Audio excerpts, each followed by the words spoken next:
ہماری آج کی گفتگو کا موضوع ہے رحمت اللہ واسعہ، اللہ کی رحمت بہت وسیع ہے۔ سوال یہ پیدا ہوتا ہے کہ رحمت کہتے کس کو؟ رحمت ہے کیا چیز؟ عام زبان میں رحمت کا لفظ استعمال ہوتا ہے دل کی نرمی کے لیے، دل کا نرم ہونا، کسی پر شفقت اور مہربانی کرنا۔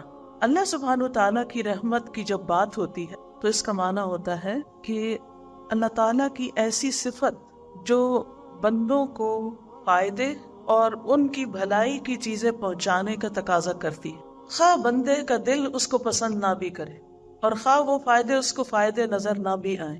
اس کو آپ کس طرح سمجھ سکتے ہیں؟ ایک ماں اپنے بچے کے لیے بڑی مہربان ہوتی، بہت رحیم اور شفیق ہوتی۔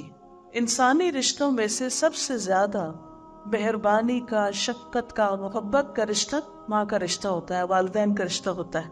لیکن کیا ماں ہر وقت اپنے بچے کی مرضی پہ چلتی؟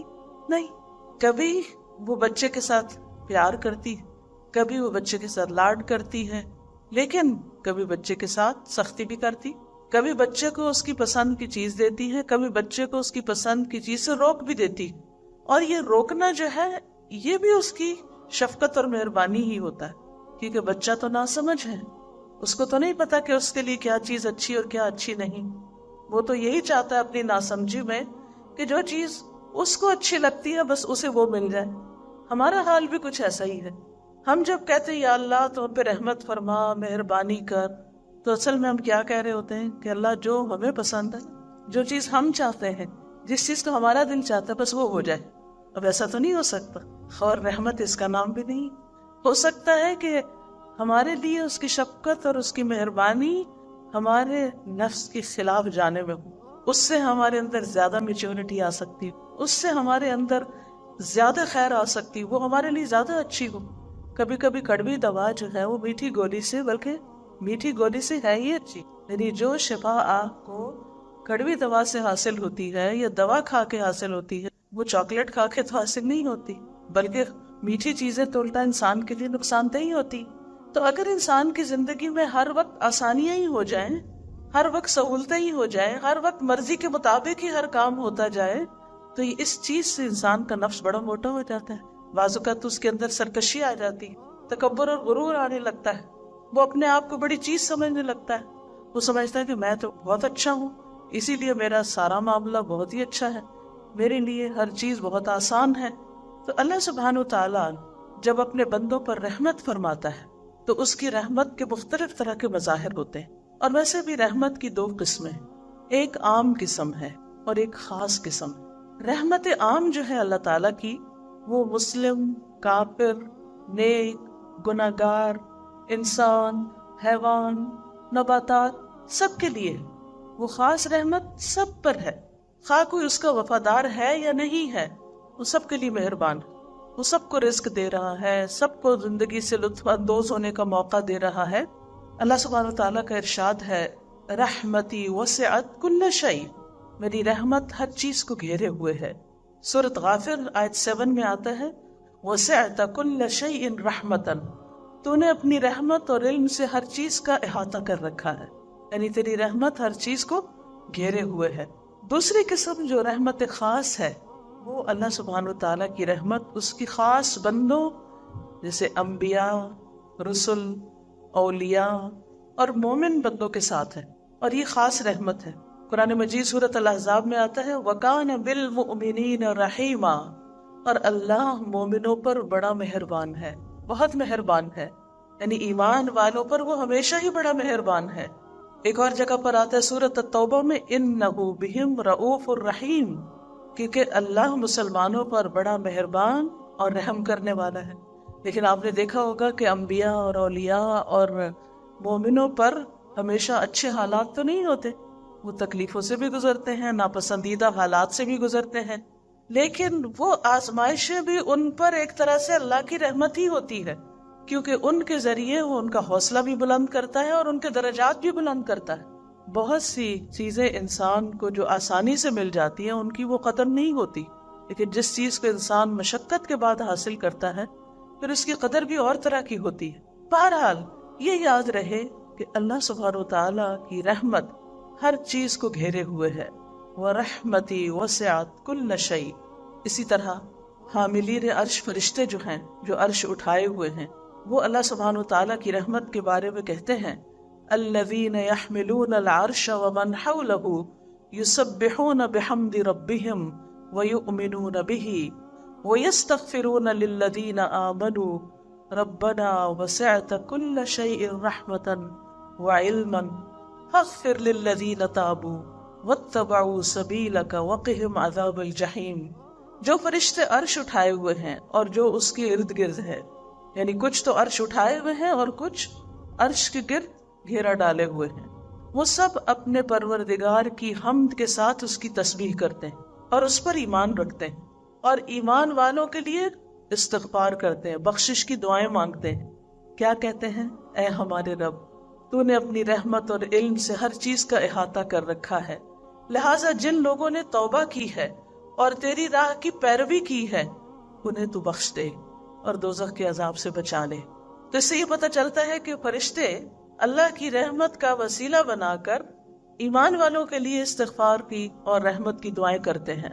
اس سے ہمیں اندازہ ہوتا ہے کہ یہ ایمان جو ہے یہ بذات خود کتنی قیمتی چیز ہے۔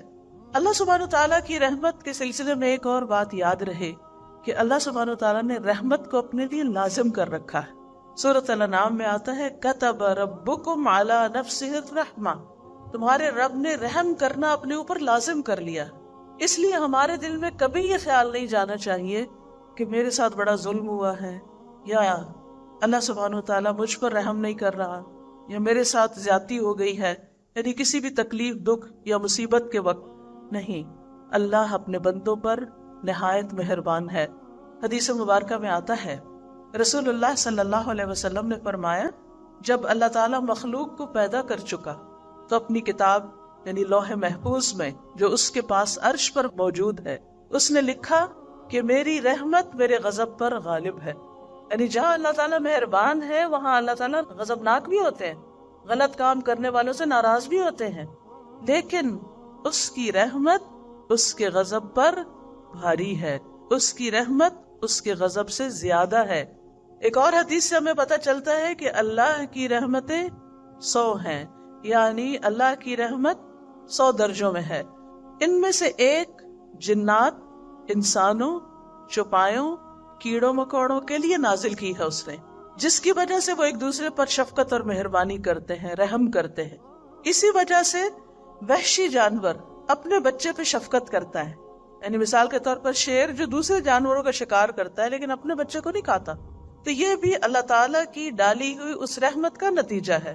اور جو 99 حصے ہیں اس کی رحمت کے، وہ اللہ سبحانہ وتعالیٰ نے قیامت کے لیے مخصوص کر رکھے ہیں، جو اپنے بندوں پر خاص رحمت کرے گا، یعنی اپنے بندوں کو رحمت سے نوازے گا۔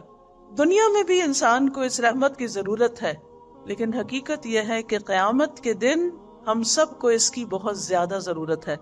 اور یاد رکھیے کہ کوئی بھی شخص اللہ کی رحمت کے بغیر جنت میں جا ہی نہیں سکتا، کیونکہ ہم میں سے کوئی شخص عمل کے ساتھ جنت کی قیمت نہیں چکا سکتا۔ کہ اگر ہم میں سے کوئی یہ سمجھے نا کہ میں نے تو اتنے اچھے کام کر لیے کہ اب تو جنت میرا حق بن گئی یا میں اس کی حقدار ہو گئی، تو یہ غلط فہمی ہے۔ ہم میں سے کوئی بھی جنت کا حقدار نہیں ہے، یہ اللہ کی رحمت ہے کہ وہ ہمیں اپنی رحمت سے اس میں داخل کرے۔ اور جنت کا ایک نام بھی رحمت رکھا ہے اللہ نے۔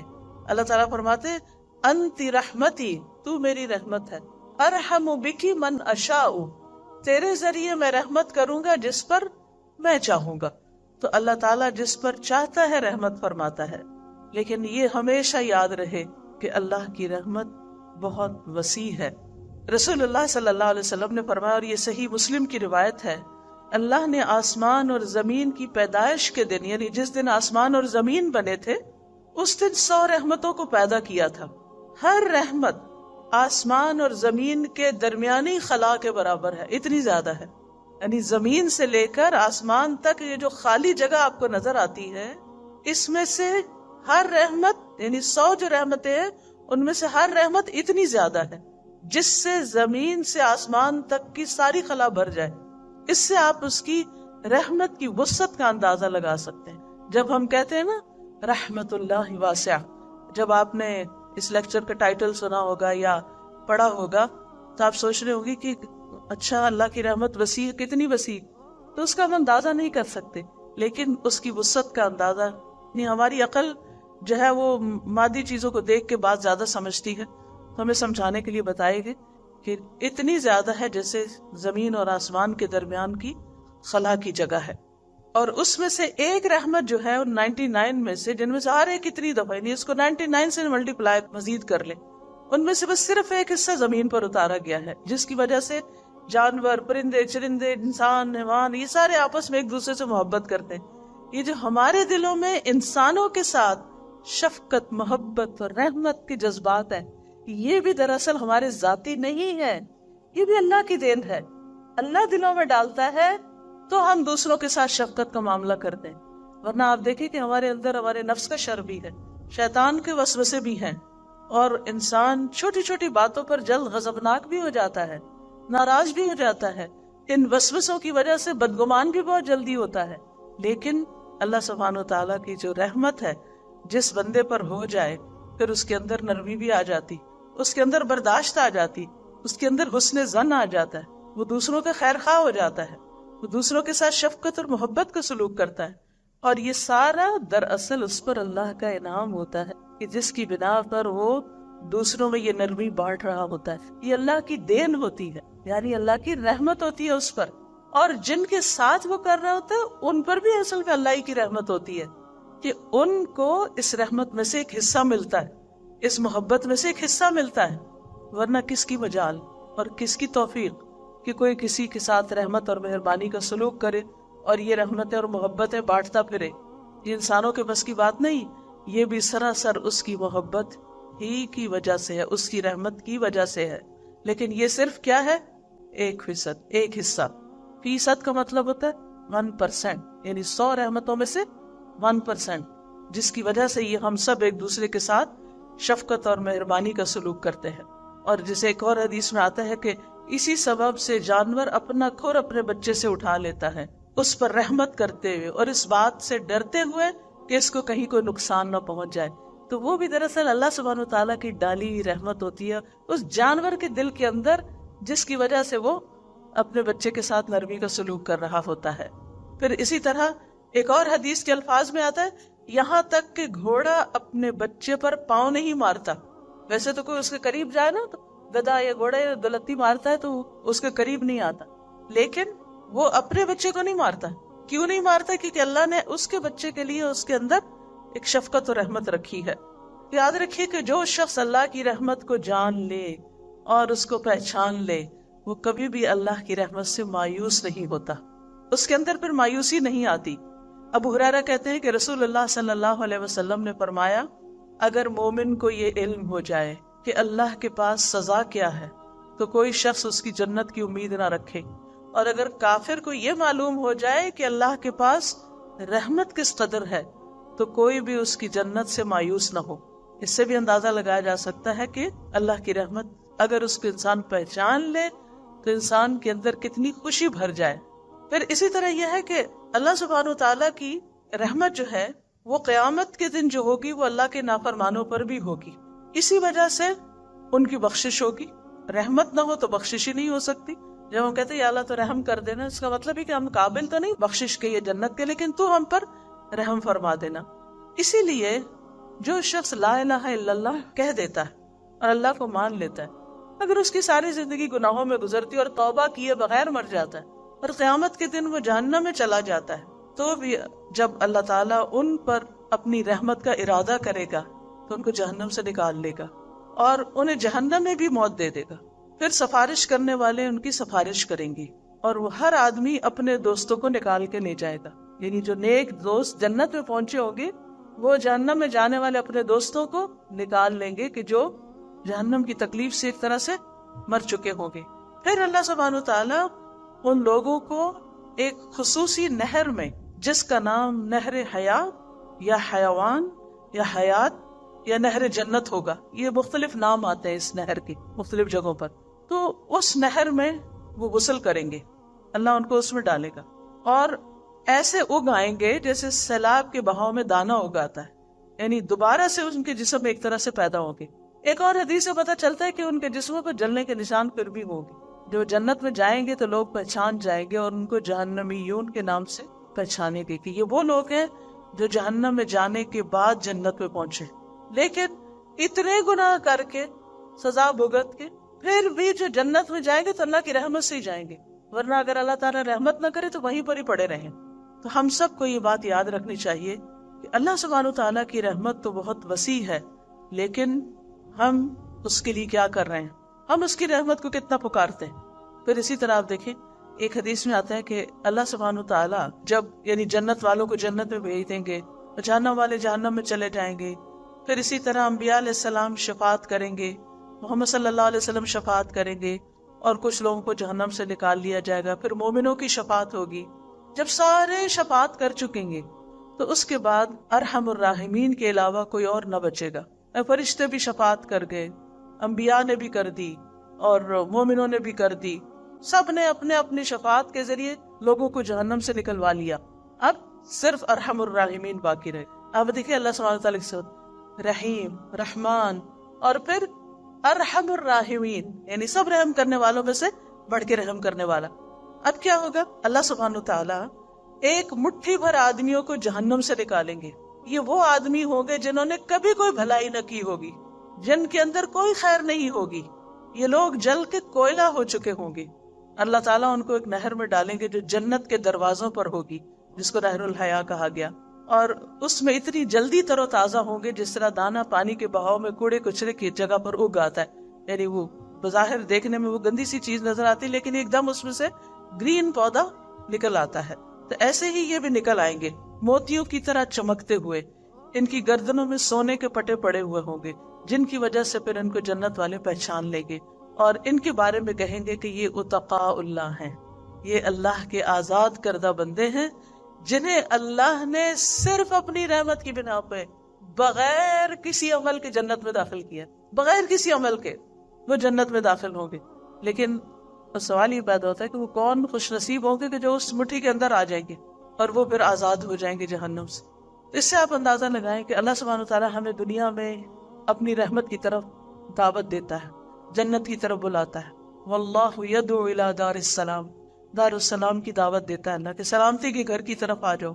جہنم سے بچنے کی بات کرتا ہے. لیکن اس کے باوجود لوگ ہیں کہ اپنے نفس کے ہاتھوں مجبور ہو کر یا لوگوں اور سوسائٹی کے ہاتھوں مجبور ہو کر اللہ کو ناراض کرنے کے کام کرتے رہتے ہیں. پھر بھی اگر مرنے سے پہلے بھی توبہ کر لیں تو دروازہ کھلا ہے توبہ کا، یہ بھی اس کی رحمت. اب دیکھیں ہمارے ساتھ کوئی 2 سے 4 دفعہ زیادتی کر جائے نا، ہم معاف نہیں کرتے اس کو، ہم نہیں معاف کریں گے. چلے زبان سے بھی کہہ دیں نا معاف کیا، دل میں ضرور رکھیں گے. تو کہتے ہیں دل سے نہیں نکال پاتے، کیا کریں، ہم تو اتنے کمزور ہیں نا. لیکن دوسری طرف آپ دیکھیں کہ ارحم الراحمین جو ہے اللہ سبحانہ تعالیٰ جو ہے وہ کس طرح بندوں کو نکالتا ہے اس سے. وہ یہ نہیں چاہتا کہ بندے جہنم میں چلیں، وہ قطعاً نہیں یہ چاہتا. اس نے ہر دور میں پیغمبر بھیجے، لوگوں کو عقل دی، فطرت پہ پیدا کیا، ہر ایک کو مسلمان پیدا کیا، سارے اسباب مہیا کیے، سوچ سمجھ دی، کان آنکھ دل دیے کہ لوگ غور کریں، اپنے رب کو پہچانیں. لیکن سارے طریقوں کے باوجود اگر لوگ پھر بھی نہیں اس راستے پر آتے اور تب بھی وہ جہنم میں چلے جاتے ہیں تو اللہ سبحانہ تعالیٰ اپنی رحمت کے ساتھ ان کو وہاں سے بھی نکالے گا. اس سے اندازہ کریں کہ اللہ تعالیٰ کتنا مہربان ہے. اور یہ یاد رکھیے کہ ہم میں سے ہر شخص اللہ کی رحمت کا محتاج ہے. ہم سب کو اس کی ضرورت ہے، کیونکہ وَرَحْمَةُ رَبِّكَ خَيْرٌ مِّمَّا يَجْمَعُونَ، تیرے رب کی رحمت بہتر ہے ہر اس چیز سے جسے لوگ جمع کر رہے ہیں. یعنی کسی کے پاس سب کچھ بھی ہو دنیا میں جو وہ چاہتا ہے تو بھی کم ہے اس رحمت کے مقابلے میں جو اللہ کی طرف سے اس پر آتی ہے. کیونکہ انسان کو اس رحمت کی حرص ہونی چاہیے، اس کی دعا کرنی چاہیے، اور اس کو حاصل کرنے کے لیے انسانوں کے ساتھ مہربانی کرنی چاہیے. کیونکہ ارحموا من فی الارض یرحمکم من فی السماء، تم ان پر رحم کرو جو زمین میں ہے، تم پر وہ رحم کرے گا جو آسمانوں میں ہے. یعنی اگر تم چاہتے ہو کہ اللہ تم پر مہربان ہو، تم پر رحمت کرے، تو پھر تم کیا کرو؟ زمین والوں پر مہربانی کرو. وہ شعر بھی ہے نا، کرو مہربانی تم اہل زمین پر، خدا مہربان ہوگا عرش بری پر. یعنی اگر تم مہربانی کرو گے دوسروں کے ساتھ تو تم پر بھی رحم کیا جائے گا. لہذا جو انسان یہ چاہتا ہے کہ اس کو اللہ کی رحمت ملے، وہ اللہ کی رحمت پا لے، اسے چاہیے کہ وہ دوسروں کے ساتھ مہربان ہو جائے. پھر اسی طرح اللہ سبحانہ تعالیٰ اگر رحمت کر دے تو کوئی روک نہیں سکتا، اور اگر اللہ اپنی رحمت بند کر دے تو کوئی اور دینے والا بھی نہیں ہے۔ قرآن مجید میں آتا ہے ما یفتح اللہ للناس من رحمت فلا ممسک لها وما یمسک فلا مرسل له من بعدہ وہو العزیز الحکیم۔ جو کچھ اللہ لوگوں کے لیے رحمت میں سے کھول دے اسے کوئی بند کرنے والا نہیں، یعنی جس پر اللہ اپنی رحمت نشاور کر دے اسے کوئی روک نہیں سکتا، اور جو بند کر دے اس کے بعد اسے کوئی کھولنے والا نہیں، وہی سب پر غالب اور کمال حکمت والا ہے۔ یاد رکھیے یہ اللہ ہی کی رحمت ہے کہ ہم زندہ ہیں، یہ اللہ کی رحمت ہے کہ اس نے ہمیں مسلمان بنایا، یہ اللہ کی رحمت ہے کہ اس نے ہمیں قرآن دیا ہے۔ قل بفضل اللہ وبرحمتہ فبذلک فلیفرحوا هو خیر مما یجمعون۔ قرآن کا ملنا، قرآن کا سمجھنا، قرآن سے محبت کا ہونا، یہ سب بھی دراصل اللہ کی رحمت ہوئی ہے ہم پر، کہ اس نے ہمیں اس راستے پر لگا دیا، کہ ہمیں اس کا شوق دے دیا کہ ہم اس کی کتاب کو پڑھیں۔ اور یہ بھی حقیقت ہے کہ یہ اللہ کی رحمت ہی ہے جو انسان کو گمراہی سے بچاتی ہے، جو انسان کو خسارے سے بچاتی ہے، کیونکہ ایک جگہ پر آتا ہے فَلَوْلَا فَضْلُ اللَّهِ عَلَيْكُمْ وَرَحْمَتُهُ لَكُنْتُمْ مِنَ الْخَاسِرِينَ۔ اگر اللہ کا فضل اور اس کی رحمت نہ ہوتی تو تم خسارہ پانے والوں میں شامل ہو جاتے، یعنی تم نقصان سے بچ نہیں سکتے تھے۔ اسی طرح اللہ سبحانہ تعالیٰ کی رحمت ہی ہے جو انسان کو اس کے اپنے نفس کے شر سے بچاتی، یعنی ہم میں سے ہر انسان کے اندر نفس ہے اور نفس کا ایک شر بھی ہے۔ قرآن مجید میں آتا ہے وَمَا أُبَرِّئُ نَفْسِي إِنَّ النَّفْسَ لَأَمَّارَةٌ بِالسُّوءِ إِلَّا مَا رَحِمَ رَبِّي۔ یعنی انسان اپنے نفس کے شر سے بھی کب بچ سکتا ہے؟ جب اللہ کی رحمت ہوتی۔ اسی لیے فَلَا تُزَكُّوا أَنفُسَكُمْ، اپنے آپ کو پاکیزہ مت کہو۔ ہم یہ نہیں کہہ سکتے کہ ہمارے اندر بڑی خیر خوبی ہے، ہم بڑے نیک پاک ہیں یا ہمارا تزکیہ ہو چکا ہے۔ نہیں، یہ اللہ ہی کی رحمت ہوتی ہے کہ انسان صحیح راستے پہ چلتا ہے اور نفس کی شرارتوں سے بچ جاتا ہے۔ اللہ کی رحمت ہی انسان کو شیطان کی پیروی سے بچاتی، شیطان کے اتباع سے بچاتی۔ وَلَوْلَا فَضْلُ اللَّهِ عَلَيْكُمْ وَرَحْمَتُهُ لَاتَّبَعْتُمُ الشَّيْطَانَ إِلَّا قَلِيلًا۔ اگر اللہ کا فضل اور رحمت نہ ہوتی تو تم شیطان کی پیروی کرنے لگتے سوائے چاند دیکھ کے۔ تو یہ دنیا آخرت کے نقصان سے بھی اللہ کی رحمت بچاتی ہے، شیطان سے بھی، نفس کے شر سے بھی، پھر اسی طرح گناہوں سے بھی انسان اللہ کی رحمت سے ہی بچتا ہے۔ ہمارے اندر کوئی کمال نہیں، کوئی طاقت نہیں، یعنی کبھی کوئی تعریف بھی کرے نا کہ آپ تو بڑے نیک ہیں اور آپ نے تو سارے غلط کام چھوڑ دیے، تو آپ سوچا کریں تو اللہ کی رحمت ہوئی۔ اگر میں کچھ واقعی کر رہی تو ہم سمجھتے کہ کچھ اور ہے تو صرف اس کی رحمت سے ہی ہو رہا ہے، میرے اندر کوئی کمال نہیں ہے، اس میں میرا کچھ نہیں ہے، یہ اس نے مہربانی کی ہے مجھ پر۔ پھر اسی طرح گھروں کے اندر آپس میں محبت، اتفاق، سلوک، اور آپس میں لوگوں کا ایک دوسرے کے ساتھ اچھا سلوک کرنا، یہ بھی دراصل اللہ کی رحمت ہی ہوتی ہے، کیونکہ انسانوں کے اندر اختلاف تو ہوتا ہی ہے۔ وَلَا يَزَالُونَ مُخْتَلِفِينَ إِلَّا مَنْ رَحِمَ رَبُّكَ۔ لوگ ہمیشہ آپس میں اختلاف کرتے رہیں گے مگر جس پر تیرے رب کی رحمت ہو جائے، جس پر رب کی رحمت ہو جائے ان لوگوں کے اندر موافقت ہو جاتی ہے، آپس میں محبتیں ہو جاتی ہیں، آپس میں ایک دوسرے کی کیئر اور ایک دوسرے کے بارے میں کنسرن ہوتا ہے انسان کے اندر پھر، اور یہ بھی اللہ کی رحمت ہوتی۔ یاد رکھیے اللہ کی رحمت ہی کی وجہ سے اخلاق بھی اچھے ہوتے ہیں۔ نبی صلی اللہ علیہ وسلم کے بارے میں آتا ہے قرآن مجید میں فَبِمَا رَحْمَةٍ مِّنَ اللَّهِ لِنْتَ لَهُمْ، اللہ کی رحمت کی وجہ سے ہی آپ ان کے لیے مہربان ہیں، یعنی یہ آپ پر اللہ کی رحمت ہے کہ آپ ان کے ساتھ نرم ہیں، مہربانی کا اچھا سلوک کرتے ہیں۔ وَلَوْ كُنْتَ فَظًّا غَلِيظَ الْقَلْبِ لَانفَضُّوا مِنْ حَوْلِكَ، اگر آپ سخت دل ہوتے، تند مزاج ہوتے اور سنگ دل ہوتے تو یہ آپ کے آس پاس سے چھٹ جاتے۔ تو نبی صلی اللہ علیہ وسلم کے اندر بھی جو رحمت تھی وہ دراصل اللہ ہی کی دی ہوئی تھی۔ فَبِمَا رَحْمَةٍ مِّنَ اللَّهِ لِنْتَ لَهُمْ۔ اور اگر کوئی لیڈر اپنے فالوورز کے ساتھ مہربان ہوتا ہے تو وہ بھی دراصل اللہ ہی کی رحمت کے ساتھ ہوتا ہے، یہ اللہ ہی کی رحمت ہوتی ہے کہ جس میں سے اس کو حصہ مل جاتا ہے، اور جس کو نرمی میں سے حصہ مل گیا اس کو تو بہت بڑی خیر مل گئی، ان گھرانوں کے اندر تو بہت اللہ کی رحمتیں ہو گئی۔ پھر اسی طرح آپ دیکھیں اللہ کی رحمت انسان کو دنیا میں بھی ہمارے گناہوں کے باوجود بہت سی مصیبتوں سے بچاتی، اور آخرت میں بھی انسان اللہ ہی کی رحمت کا محتاج ہوگا۔ یوم لا یغنی مولا عن مول شیئا ولا هم ینصرون الا من رحم اللہ، جس دن کوئی دوست اپنے دوست کی کچھ کام نہ آئے گا اور نہ انہیں کہیں سے مدد ملے گی مگر جس پر اللہ نے رحم کر دیا، یعنی انسانوں کے کام نہیں آ سکیں گے، اللہ کی رحمت ہی پار لگائے گی. یہ بات بھی ہمیں اچھی طرح سمجھ آنی چاہیے. اور اللہ کی رحمت ہی قیامت کے دن انسان کو تکلیفوں اور مصیبتوں سے بچائے گی. وَمَن تَقِ السَّيِّئَاتِ يَوْمَئِذٍ فَقَدْ رَحِمْتَ، اس دن جس کو تو نے برائیوں کے برے انجام سے بچا لیا، اس پر تو نے دراصل رحم کر دیا. اور اللہ ہی کی رحمت انسان کو جنت میں لے جانے والی ہے. نبی صلی اللہ علیہ وسلم نے فرمایا کسی شخص کا عمل اسے جنت میں داخل نہیں کر سکتا. صحابہ نے عرض کیا یا رسول اللہ صلی اللہ علیہ وسلم آپ کا بھی نہیں؟ آپ نے فرمایا نہیں، میرا بھی نہیں، سوائے اس کے کہ اللہ اپنے فضل اور رحمت سے مجھے نوازے. اب جب انسان کو یہ احساس ہوتا ہے نا کہ جو کچھ بھی ہے دنیا کی خیر یا آخرت کی سب اللہ سبحانہ وتعالیٰ کی رحمت سے، تو پھر انسان اللہ سبحانہ وتعالیٰ کے ساتھ ایک تعلق قائم کر، وہ سب سے بڑھ کر اللہ کی طرف لپکتا ہے، کیونکہ سب کچھ دینے والا تو وہی ہے. اسی نے ہماری مادی ضروریات بھی پوری کی اور جذباتی اور روحانی اور ہر طرح کی، اور جو بھی نعمت ہے فما بکم من نعمت فمن اللہ، تمہارے پاس کوئی بھی جو نعمت ہے وہ اللہ کی طرف سے. اگر یہ ذہانت ہے یا عقل ہے یا سمجھ ہے یا علم ہے یا اچھا گھرانہ اللہ نے دیا، اچھے ماں باپ دیے، اچھے بہن بھائی دیے، اچھا ماحول دیا، دین کی سمجھ، سب اس کی طرف سے، اسی کی رحمت. تو یہ چیز انسان کے اندر جب آ جاتی ہے تو پھر انسان اللہ کا شکر گزار ہوتا ہے، اللہ کی طرف رجوع کرتا ہے، اللہ کے ساتھ اپنا تعلق درست کر لیتا ہے. اسی طرح آپ دیکھیے کہ اگر انسان اللہ کی رحمت کو سمجھنا چاہے تو کائنات پر بھی غور و فکر کرے. بارشوں کا برسنا، مردہ زمین کا زندہ ہونا، یہ زمین کا نباتات اگانا، یہ سب کا سب اللہ کی رحمت اور اس کی وجہ سے ہے. پھر رزق کے اسباب آسان ہونا، یہ بھی اللہ ہی کی رحمت ہے. پھر اسی طرح نعمتوں کی کثرت، یہ سب بھی اللہ کی رحمت ہے. اندھیروں سے روشنی کی طرف لانا، بندے کو ہدایت کا انتظام کرنا، یہ بھی اللہ تعالیٰ ہی کی رحمت ہے. پھر بندوں کے اعمال کی حفاظت کرنا، جیسے وَمَا كَانَ اللَّهُ لِيُضِيعَ إِيمَانَكُمْ إِنَّ اللَّهَ بِالنَّاسِ لَرَءُوفٌ رَحِيمٌ.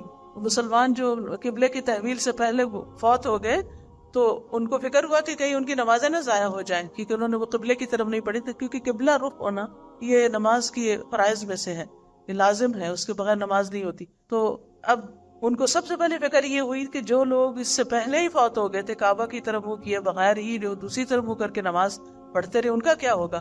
اللہ تعالیٰ فرماتے ہیں اللہ تمہارے ایمان یعنی تمہاری نمازوں کو ضائع نہیں کرے گا، کیونکہ ان اللہ بالناس لرؤوف رحیم. تو ہمارے اعمال کی حفاظت اور ان پر جزا اور پھر دعاؤں کی قبولیت، یہ سب بھی اللہ کی رحمت ہی ہے. سورۃ مریم کے شروع میں اللہ تعالیٰ فرماتے ذکر رحمت ربک عبدہ زکریا، تیرے رب کی رحمت کا ذکر جو اس کے بندے زکریا پر ہوئی. کیا اذ نادى ربہ نداء خفیا قال رب انی وہن العظم منی واشتعل الرأس شیبا ولم اکن بدعائک رب شقیا. جو اس کی رحمت سے امید رکھتے تھے اسی لیے ان کے اندر مایوسی نہیں آتی تھی. تو اللہ سبحانہ وتعالیٰ اس دعا کی قبولیت کو اپنی رحمت بتاتے ہیں.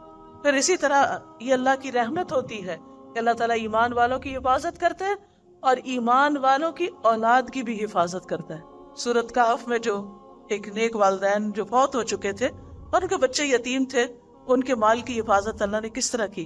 خضر علیہ السلام وہاں گئے اور انہوں نے وہاں اس کے اوپر ان کے خزانے پر دیوار بنا دی. جب موسیٰ علیہ السلام نے پوچھا کہ اس بستی والوں نے تو آپ کو کھانا بھی نہیں دیا اور آپ نے ان کے بچوں کی دیوار بنا دی، تو انہوں نے کیا کہا کہ میں نے اپنی مرضی سے نہیں کیا. یہ دراصل کیا تھا؟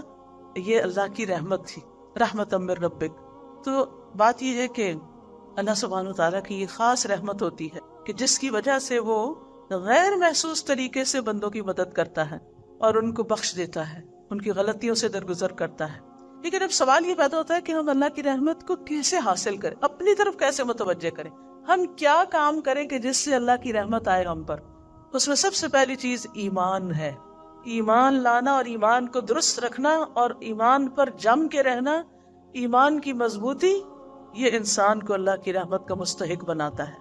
قرآن مجید سورۃ النساء میں اللہ تعالیٰ فرماتے فَأَمَّا الَّذِينَ آمَنُوا وَاعْتَصَمُوا بِهِ فَسَيُدْخِلُهُمْ فِي رَحْمَةٍ مِّنْهُ. اب جو لوگ اللہ پر ایمان لے آئے اور انہوں نے کتاب کو مضبوطی سے تھاما، وَاعْتَصَمُوا بِهِ، یا اللہ کو اپنا سہارا بنایا، فَسَيُدْخِلُهُمْ فِي رَحْمَةٍ مِّنْهُ، وہ اپنی طرف سے ان کو رحمت سے نوازے گا، ان کو اپنی رحمت میں داخل کرے گا. پھر اسی طرح توحید پر جمے رہنا. جب کچھ بچے ایک بستی سے نکل کر غار کی طرف گئے تھے اپنے ایمان کو بچانے کے لیے، تو انہوں نے کیا کہا تھا فَأْوُوا إِلَى الْكَهْفِ يَنشُرْ لَكُمْ رَبُّكُمْ مِنْ رَحْمَتِهِ کہ تم اس غار کی طرف پناہ لے لو، اللہ تم پر اپنی رحمت نازل فرمائے گا، رحمت نچھاور کر دے گا، رحمت کھول دے گا۔ تو اس سے بھی یہ پتہ چلتا ہے کہ جب انسان ایمان پر استقامت اختیار کرتا ہے، پختگی اختیار کرتا ہے، تو اس پر بھی اللہ کی رحمت ہوتی ہے۔ پھر اسی طرح جو شخص اللہ کے عذاب سے ڈرتا ہے اس پر اللہ کی رحمت ہوتی ہے، کیونکہ اللہ کے عذاب سے ڈرنا ہم سب کے لیے ضروری ہے۔ یعنی رحمت ہمیں اللہ کے عذاب سے بے خوف نہ کر دے، یعنی جتنی بھی اللہ کی رحمت ہے لیکن اس کا جو عذاب ہے اس سے ڈرنا چاہیے اور اپنے گناہوں سے ڈرنا چاہیے۔ تو جو انسان ڈرتا رہتا ہے نا اس پر اللہ کی رحمت ہو جاتی ہے۔ پھر اسی طرح اللہ سے دعائیں کرنا، وَادْعُوهُ خَوْفًا وَطَمَعًا إِنَّ رَحْمَتَ اللَّهِ قَرِيبٌ مِّنَ الْمُحْسِنِينَ۔ اللہ کی رحمت قریب ہے محسنین کے، یعنی جب انسان کوئی نیک کام کرتا ہے اور پھر دعا کرتا ہے تو اس کی دعا قبول ہوتی ہے، اس پر اللہ کی رحمت آتی ہے۔ پھر اللہ اور اس کے رسول کی اطاعت کرنے والوں پر اللہ کی رحمت آتی ہے، وَأَطِيعُوا اللَّهَ وَأَطِيعُوا الرَّسُولَ لَعَلَّكُمْ تُرْحَمُونَ، اور اللہ کی اطاعت کرو اور اس کے رسول کی اطاعت کرو تاکہ تم رحم کیے جاؤ، تم پہ رحم کیا جائے۔ پھر اسی طرح قرآن کو پڑھنا اور اس پر عمل کرنا۔ قرآن مجید میں آتا ہے وَهَذَا كِتَابٌ أَنزَلْنَاهُ إِلَيْكَ مُبَارَكٌ فَاتَّبِعُوهُ وَاتَّقُوا لَعَلَّكُمْ تُرْحَمُونَ۔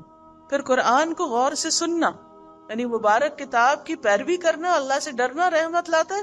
پھر جو شخص فَإِذَا قُرِئَ الْقُرْآنُ فَاسْتَمِعُوا لَهُ وَأَنصِتُوا لَعَلَّكُمْ تُرْحَمُونَ۔ جب قرآن پڑھا جا رہا ہو تو چپ ہو جاؤ، غور سے سنو تاکہ تم پہ رحم کیا جائے۔ یعنی یہ چیز بھی اللہ کی رحمت کو لاتی، یعنی جب ایک بندہ اللہ کے کلام کی طرف متوجہ ہوتا ہے، لیکن کتنی دفعہ ایسا ہوتا ہے تلاوت لگی ہوتی ہے اور ہماری باتیں نہیں ختم ہوتی۔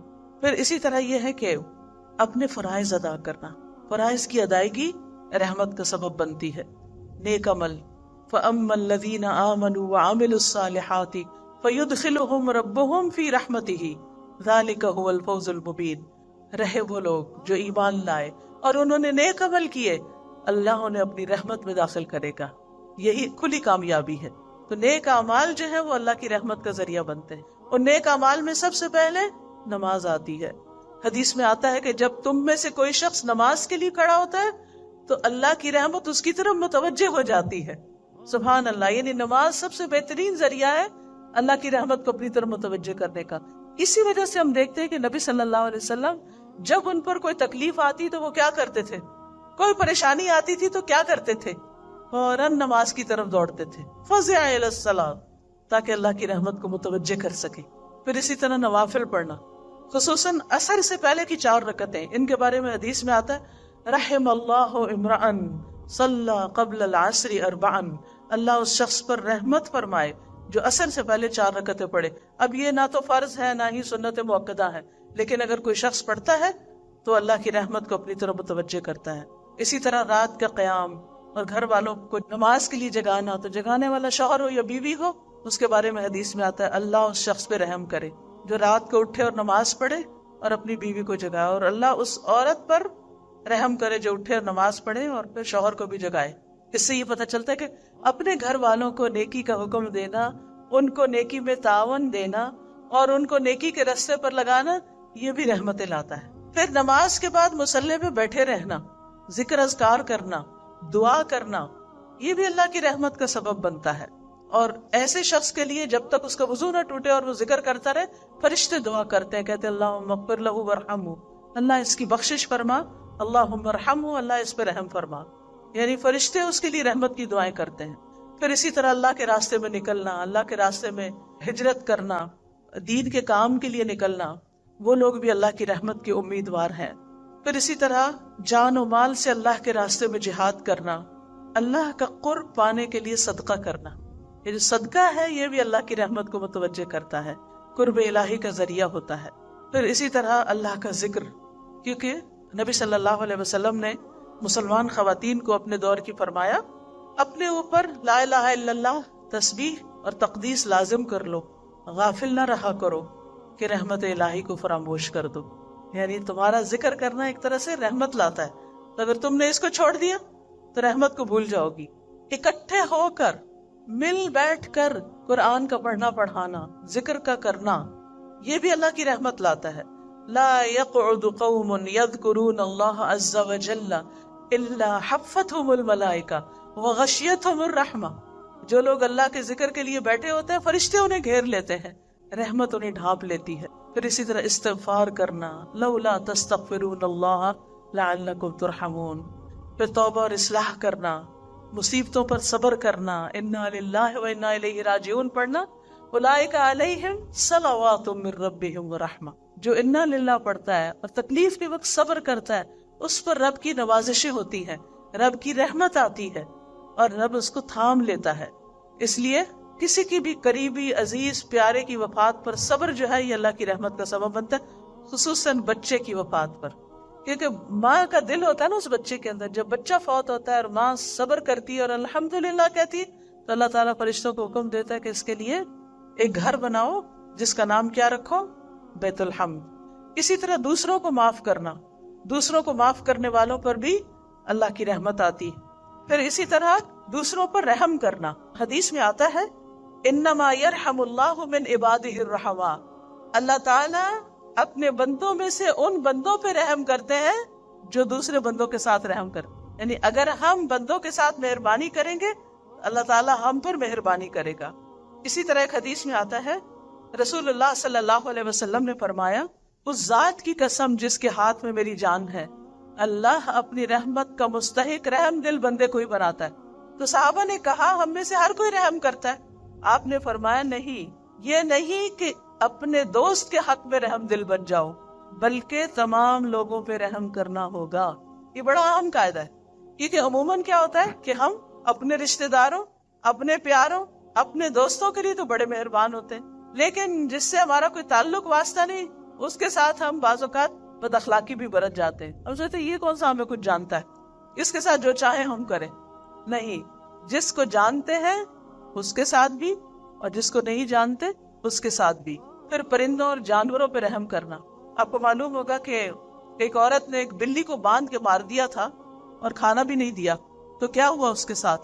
صرف اس بلی کو مارنے کی وجہ سے اللہ سبحانہ تعالیٰ نے اس کو جہنم میں پھینکا. تو جانوروں پر بھی رحم بڑا ضروری ہے. نبی صلی اللہ علیہ وسلم نے فرمایا جس نے رحم